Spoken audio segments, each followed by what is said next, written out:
The world stood still today, as white smoke curled into the Roman sky, a centuries-old signal that history had just been made. In the heart of the Vatican, after days of silence and secrecy, a single name echoed through St. Peter's Square, a name that will shape the future of over 1 billion souls.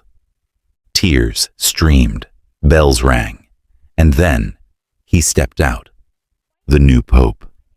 But behind that solemn smile lies a story the cameras didn't catch, a story of power, of mystery, and a decision that shocked even the most faithful. Tonight, you'll witness it all. It was just after 6 p.m. in Rome when the smoke turned white. The crowd, soaked in silence for hours, erupted into a wave of gasps, tears, and trembling anticipation. Phones went up. Eyes looked toward the sky. Some clutched rosaries. Others simply cried. For centuries, this moment has marked the beginning of something sacred. But today, it felt different.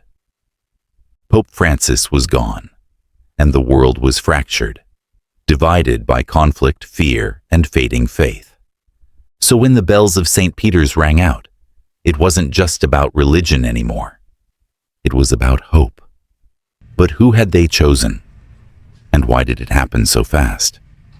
Locked behind centuries-old walls, 133 men from across the world surrendered their cell phones, their contact with the outside, and their silence. The Sistine Chapel became their prison and their battlefield. Here, where Michelangelo's brush meets heaven, the future of the Catholic Church was quietly decided, one vote at a time. No cameras, no microphones, only whispers, prayers, and history being written in real time. Each cardinal, sworn to secrecy, dropped a folded ballot into a bronze urn. And as the smoke turned black again, and again, tension built with every failed vote. But then, in just 4 rounds, it happened. A name had gained unstoppable momentum. A name whispered in hallways, now echoed across marble floors. Some say the Holy Spirit moved. Others say strategy took over. Was this man chosen for his holiness, or for his politics, for his humility, or his influence? One thing was certain. The choice was made. And as the white smoke rose, the world would soon learn the answer. Across oceans and time zones, news alerts lit up screens. White smoke at the Vatican. Within minutes, the world was watching. More than 200 million people, holding their breath. In churches, homes, hospitals, prisons, even in war zones. People paused.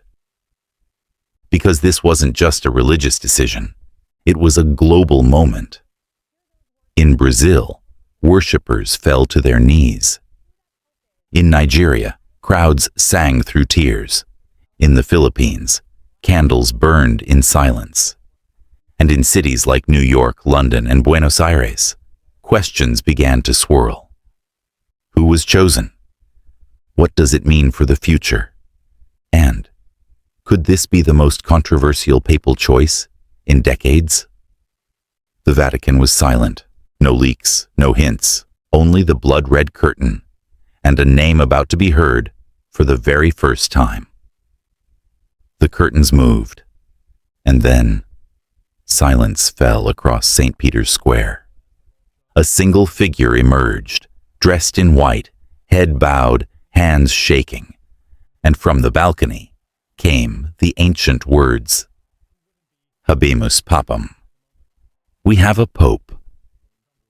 Then came the name, Cardinal Matteo Zorzi, a 61-year-old son of Italian immigrants, raised in the slums of São Paulo, Brazil.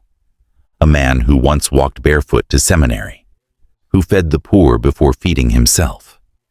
But behind the humility lies a reformer, outspoken, unapologetic. A man who challenged Vatican tradition, and paid the price for it. He took the name Pope Julius I, after the bold 4th century pope who rebuilt the church during chaos. And from that first moment, the message was clear. This papacy would not be silent. Applause erupted, but so did debate. Was this the pope the world needed, or the one it feared?